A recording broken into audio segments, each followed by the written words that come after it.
Hi అండి అందరికీ. So ఇదైతే రాఖీ పండుగ రోజు అయితే వీడియో తీసాను, కానీ అప్పుడైతే అప్లోడ్ చేయలేదు. సో లేట్గా అప్లోడ్ చేస్తున్నాను. అంటే పని ఉండడం బట్టి అయితే అప్లోడ్ చేయడానికి అయితే వీలవ్వలేదు. సో మిల్కీ అయితే జోయల్ గడికి అయితే రాఖీ కడుతుంది. బొట్టు పెట్టమని చెప్పాను, కానీ అతనైతే సైడ్కి పెట్టింది బొట్టు అయితే. కదా మిల్కీ, నువ్వు చెప్పు. అవును, సైడ్కి పెట్టించాం, కానీ రాఖీ కట్టాను, ఫీట్ టింపించాను.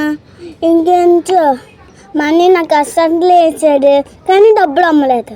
పాప మిల్కీకి అయితే జోయల్ గడ అయితే డబ్బులు అయితే ఇవ్వలేదు, కానీ చాలా ఫీల్ అయింది మిల్కీ అయితే డబ్బులు ఇవ్వలేదని. అంటే రాఖీ కట్టినందుకు గిఫ్ట్ ఇస్తారు కదా అని, అంటే సొంత చెల్లి కదా అని వాడైతే ఇవ్వలేదు కదా మిల్కీ. నీకు మరి నువ్వేమనుకున్నావా? అన్నయ్య గిఫ్ట్ ఇవ్వలేదు కదా, ఫీల్ అయ్యావా?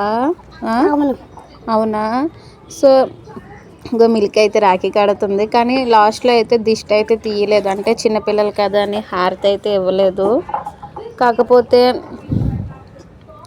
ఆ రాఖీ పండుగ రోజు అయితే మాత్రం ఇక్కడైతే ఫుల్గా వర్షం అయితే వచ్చింది. సో నేను కూడా మా అన్నయ్యకి అయితే రాఖీ అయితే కట్టలేదు. అంటే మా అన్నయ్య లేడు, అంటే మా అన్నయ్య అయితే బోటుకి వెళ్ళాడు. బోటుకి వెళ్ళి అయితే రాలేదు రాఖీ పండుగకి అయితే. సో నేనైతే కట్టలేదు. కొంచెం ఫీల్ అయ్యాను అన్నయ్యకి రాఖీ కట్టలేదా అని. కానీ మా మిల్కీ అయితే వాళ్ళ అన్నయ్యకి అయితే చక్కగా రాఖీ కడుతుంది.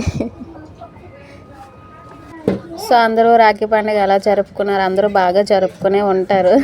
అక్షంతలు అయితే వేసాడు జోయల్ గడికి అయితే, కానీ ఫైనల్గా అయితే వాడైతే చెల్లి బాగా చదువుకో చెల్లి, నన్ను కొట్టకు అని అన్నాడు కదా. మిల్కీ ఏమన్నాడు? ఇలారా చెప్పు. సో మిల్కీకి వాయిస్ ఇవ్వ మిల్కీ అంటే దానికంటే సిగ్గాని అంటుంది. వాడైతే నన్ను కొట్టకు చెల్లి అని అయితే దీవించాడు. ఎందుకంటే ఇదే ఇంట్లో చిన్నదై కదా, అంటే వాడికంటే ఇదే చిన్నదై, మిల్కీ చిన్నదై. కాకపోతే మిల్కీ అయితే వాడికి గట్టిగా కొట్టేస్తుంది. వాడికి కొట్టేసి మరి ఇది అయితే ఏడుస్తుంది. సో అందుకని కానీ రాఖీ కట్టినందుకు మాత్రం జోయల్ గడ అయితే మిల్కీకి అయితే గిఫ్ట్ అయితే నాకు తెలియకుండా సీక్రెట్గా ఇచ్చాడు, అంటే వాళ్ళ చెల్లి కదా అని ఫైనల్గా. సో అందరూ మా ఛానల్ అయితే కొంచెం అందరూ సబ్స్క్రైబ్ చేయండి, కొంచెం సపోర్ట్ చేయండి. నేనైతే ఎప్పటి నుంచో వీడియోస్ అయితే అప్లోడ్ చేస్తున్నాను, కానీ వ్యూస్ పెరగట్లేదు, అవర్స్ పెరగట్లేదు. సో కొంచెం అందరూ సపోర్ట్ చేయండి. కానీ మిల్కీ కూడా వాడికి అక్షంతలు వేస్తుంది లాస్ట్లో. అంటే మరి చిన్నపిల్లలు కదా, అందుకని సరదాగా ఉంటుంది కదా అని. సో అందరికీ బాయ్ అండి. కొంచెం మా ఛానల్ అయితే సబ్స్క్రైబ్ చేయండి, సపోర్ట్ చేయండి.